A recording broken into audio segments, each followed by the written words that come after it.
what New Zealanders say is that God made the world and said, that's pretty good. Now, I want to make one for me. So he then made New Zealand, and they call it God's own country, because he made this. I'll put everything that it's got, I've got everything that's nice about the world, I'll have here.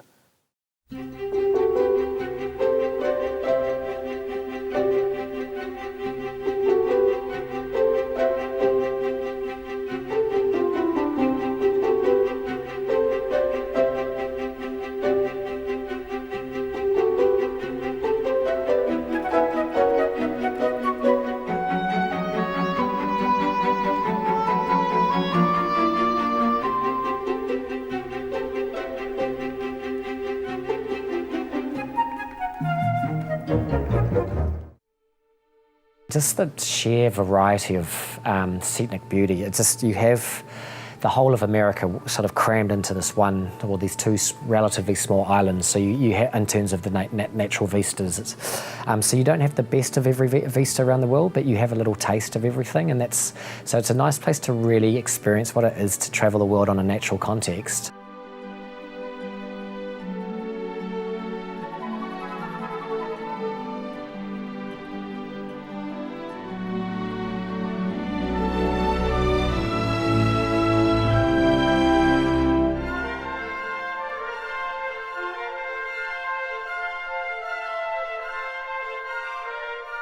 The thing is that we are more untouched than most other countries. New Zealand is still beautiful and clean and green.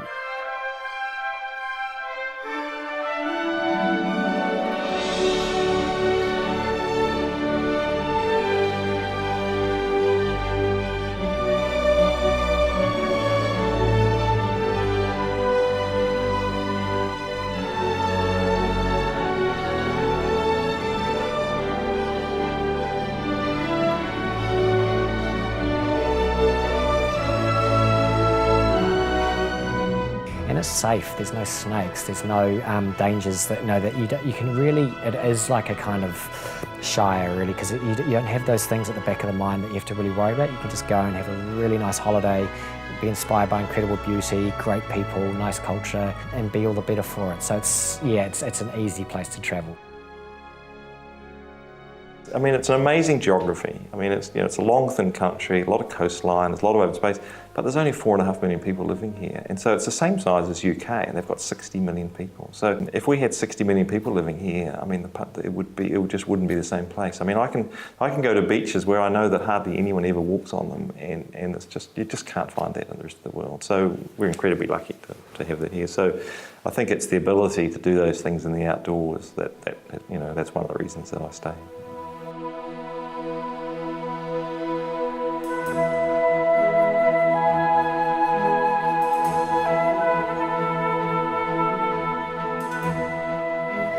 I mean, even if you live in a city in New Zealand, because the cities are quite small, you're never more than 5-10 minutes, and you're pretty much in the nature. So it's a big part of our lives. It's who we are. So you can find yourself in a very remote spot within half an hour and be really experiencing what it is to be of this great spiritual realm of the majestic kingdom of New Zealand and Earth. You really can get that sense pretty quickly. So New Zealanders, they keep that in their lives. They do their working lives, but they try and keep that balance between the nature and the sort of more capitalistic mould of living.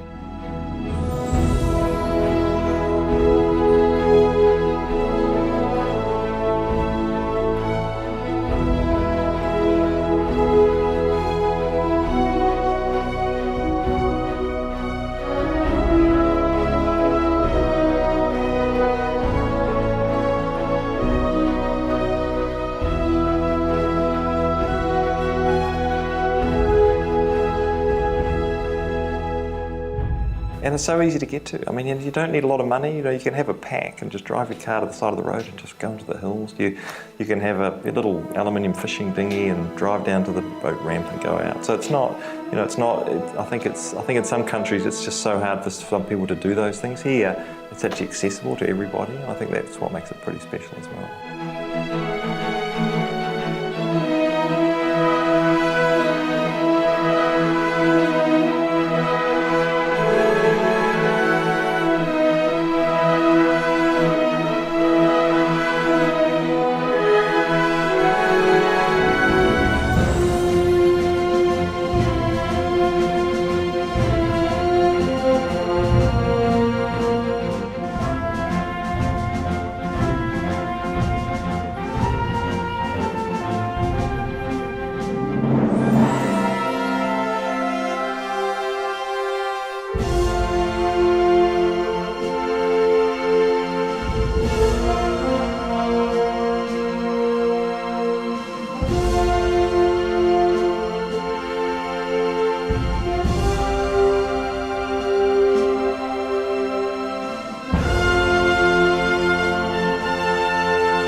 In a modern world where we're in a global environment, I think it's even more necessary to nurture what's special. And for us in Aotearoa, one of the things we have is our Māori culture that's very special.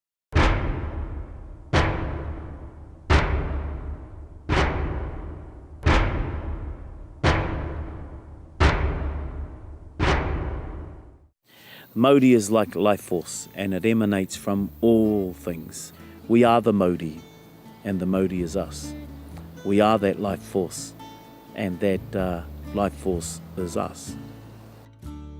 When the Polynesian navigator Kupe and Kura Marotini went in search of the great fish, when they came upon it, it was clouded or shrouded in many clouds, and hence Kura Marotini, Kupe's wife, called and announced, Kwao Taoroa, Kwao Taoroa, the land of the long white cloud, land of the long white cloud. And yes, we use that name today. A more modern and contemporary name, of course, is the name that came about in 1612 with the arrival of a Dutchman called Abel Tasman. And these islands are now known or referred to as New Zealand.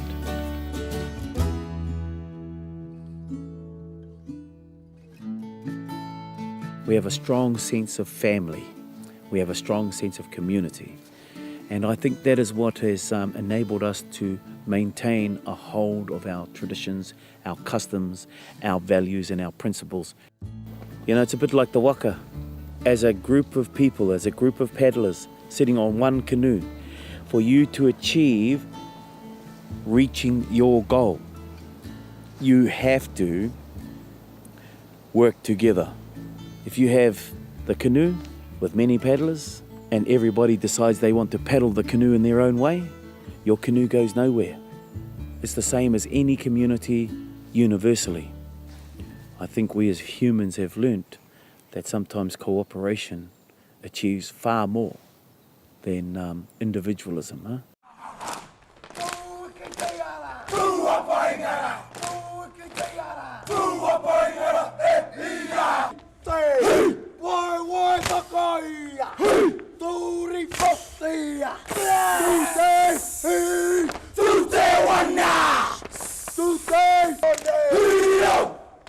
Well, the haka's a really important expression of Māori culture, and because New Zealand is full of more than Māori, it's also more and more New Zealanders identify themselves with the haka, and you might know the All Blacks do the haka.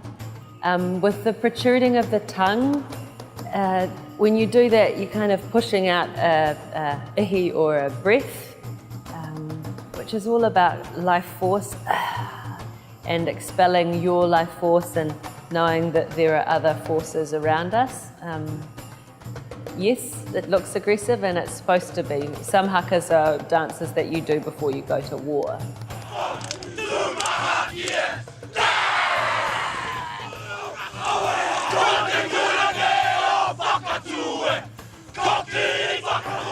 For me, a very personal thing. So if a family member passes away, before we bury that family member, my nephews and uncles might get up and perform a haka out of love and sadness and grief. The same thing might happen, but for a positive, wonderful thing. Yeah. So like singing, there is a haka for every occasion.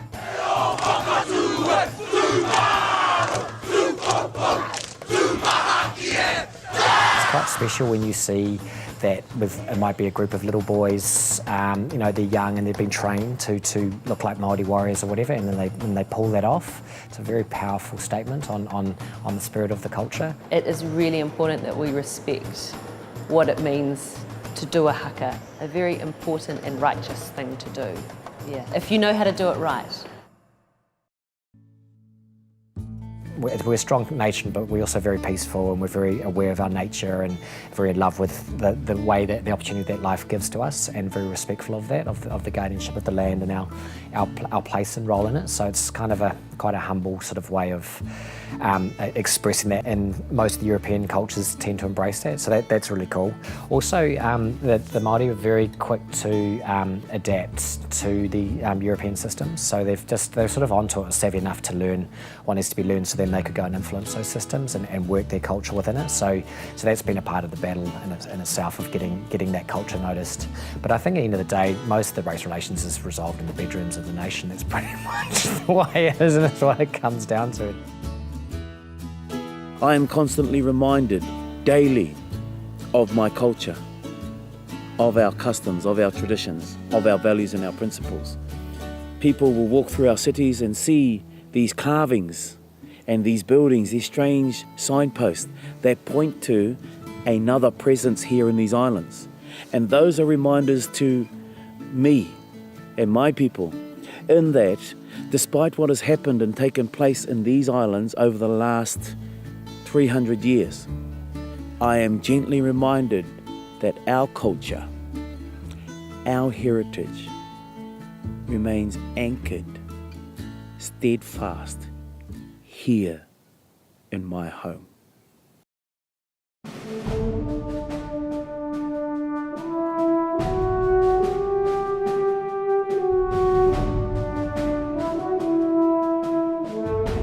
New Zealand is a small country with small physically, but with a huge diversity of locations within a small distance. So you have rivers, mountains, beaches, almost deserts, snow-capped mountains, all within a very short distance of each other. So if you're making a feature film, it's very efficient to be able to move quickly between your major locations. So it's another, and it had all the locations that the Lord of the Rings required, in terms of that great variety of locations and that sort of almost English misty mountains, green forests, right through to huge open vistas, tundra, barren mountains, snow-capped, surging rivers, all that stuff, beautiful lakes, it was all here.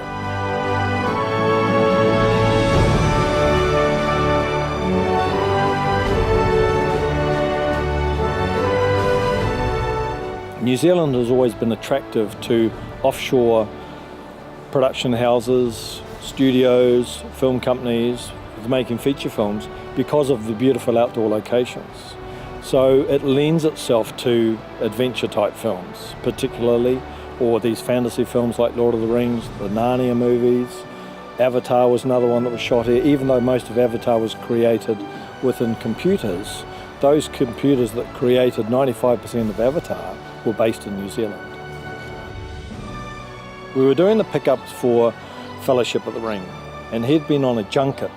And one of the American reporters at this conference, at this press conference, asked him, now that you're doing this huge project, and it will probably succeed immensely on a world stage, does that mean you're going to come and work in Hollywood from now on? He replied, why should I go and live in Mordor when I already live in the Shire? I think we're a small country, a long way away. So we've learnt to be humble, but also quite resilient. When you live a long way from anywhere, then you actually the sort of our predecessors have had to be resilient people who can actually do things and make things happen and get on with things. And so I think it's those sort of attitudes that sort of define being a Kiwi, I think. Well, originally Napier was settled in the 1840s because it was useful as a port. There were two rivers that came into the sea just to the north of town, and it was a great place for a harbour, and they thought, this is just what we need. And so the town developed around that harbour, which is north of where the city centre is now. And then in 1931 there was a huge change when we had an earthquake, 7.8 on the Richter. And basically what happened, the land lifted up about 7 feet, 2 metres. Rivers changed course, the harbour drained out, and a lot of buildings fell over, obviously, and people died and what have you. The earthquake destroyed not the entire town, but certainly the city centre. The whole commercial area was gone. So they looked at the town and said, right, what are we going to do? we're going to rebuild the town. It's going to be this real special newest city on the globe. So we're going to underground the electricity, we're going to underground the telephone wires, we're going to make it really smart, we're going to widen the streets, what have you. And they built it. And they built it very, very quickly. That's what you can't see anywhere else in the world. Walking around the streets and seeing what it was like in 1931, 32, 33. The streets are just the same. Some of the shop fronts have changed, sure, but basically it's still there, so just as it was. And that's the beauty of Napier.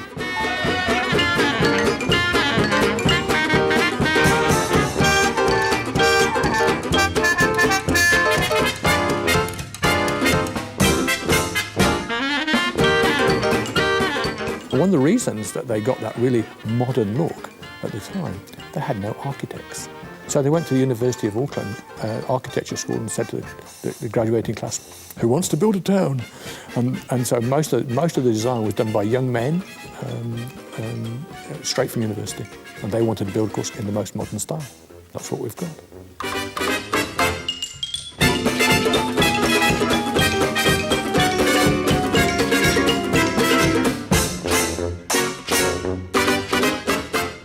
I think several things that brought them together. Adversity always brings people together, but what it has, and the Kiwi still has in an attitude, is I can do this. A can-do sort of attitude. We can do this, nothing stops you.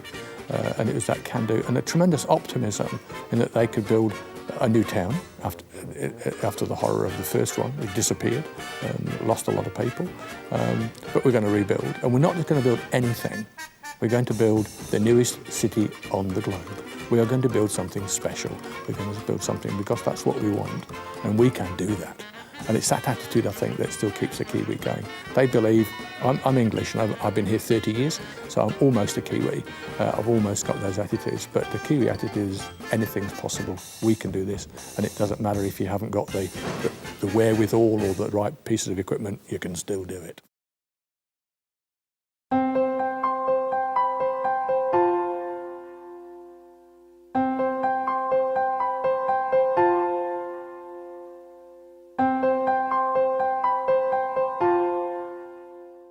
The number of sheep in New Zealand compared to the size of the country and the population is, I'm sure, bigger than anywhere else in the world. New Zealand's also associated with green pastures, white sheep, and when you have thousands of them in small mobs as tourists drive the country, the tourists just stand in awe and stand so far away, the bottom of the world, and you get something so picturesque, really leaves a dent in the mind.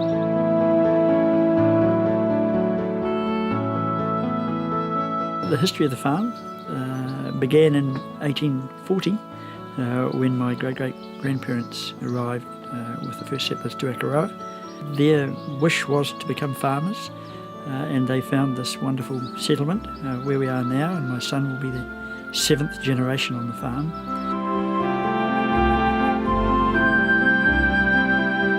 Farmers, I guess, are a unique breed. Especially when they live in isolated areas like this. I mean, farming on the hill country in isolation is different from farming on the flat. Out here we can go a week without seeing anybody else, so to survive in those circumstances, the qualities that we need are able basically to be happy with yourself, but not to be discouraged when things go wrong, because to be resourceful that you have the confidence to do what you want to do. Nature is sometimes against you, sometimes for you, but to learn to take the knocks, but most importantly to enjoy the good times.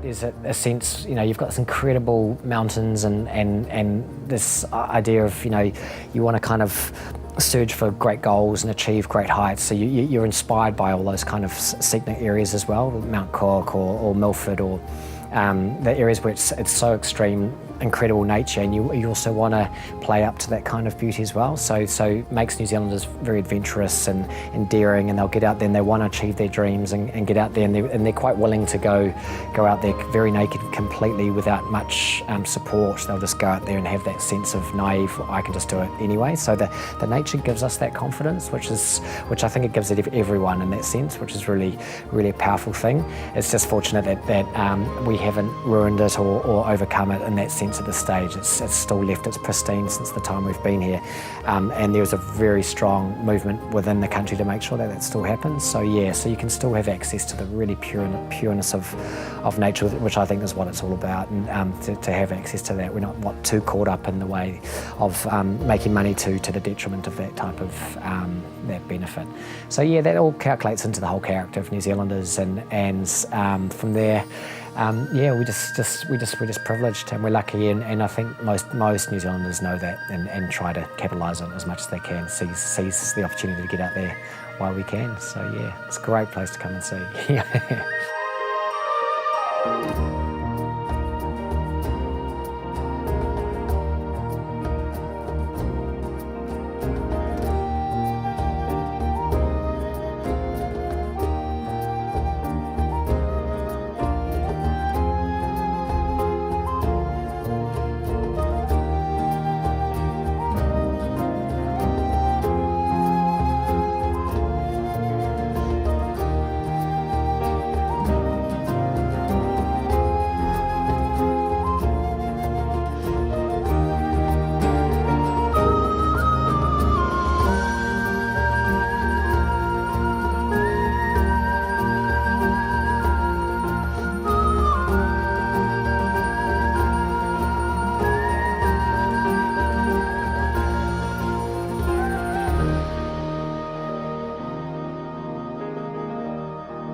Look at the Kiwi culture. I suppose the question is, what makes Kiwis different to other people? What's our point of difference? And I think I've come to the conclusion that we take time to be with people. We have a friendliness and an openness, and we take the time to be with people, and that is our point of difference. The first thing that struck me when I came here 30 years ago was how friendly they were. Us Kiwis, we're pretty laid-back people, really. I mean, we live in a postcard.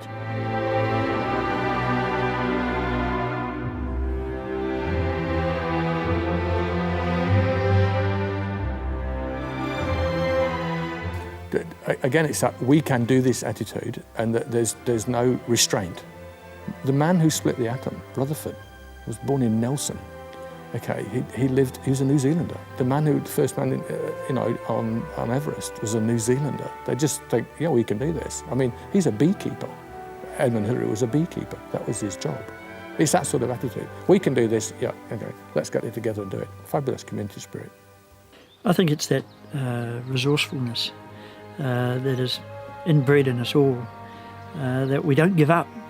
The majority of us don't give up, and we want to see ourselves succeed, but we're thinking of the nation into the future as well. We want to be sustainable. I think we're just a nation of doers. There are no strangers. I meet new friends every day. And I think that is a good Kiwi attitude, I think. I think New Zealand's a special place, and I think probably what I'd like people to take away is that actually we live in a beautiful world all over the world, but here the outdoors is probably it's special, but it's quite visible. So I'd like people to take it back to their countries and look after their land.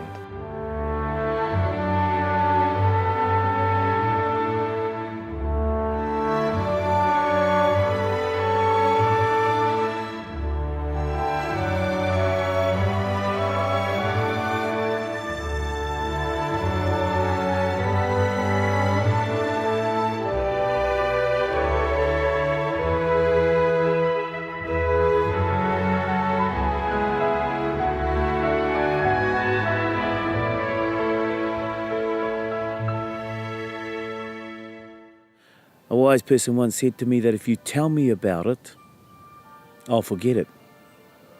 If you show it to me, I may remember it. If you involve me, I will understand. What is it that I hope that people take away with them when they come to this beautiful exotic place that we call home? In regards to our people, the Māori, the indigenous people of these islands, I hope that when they leave, they understand us. Kia ora.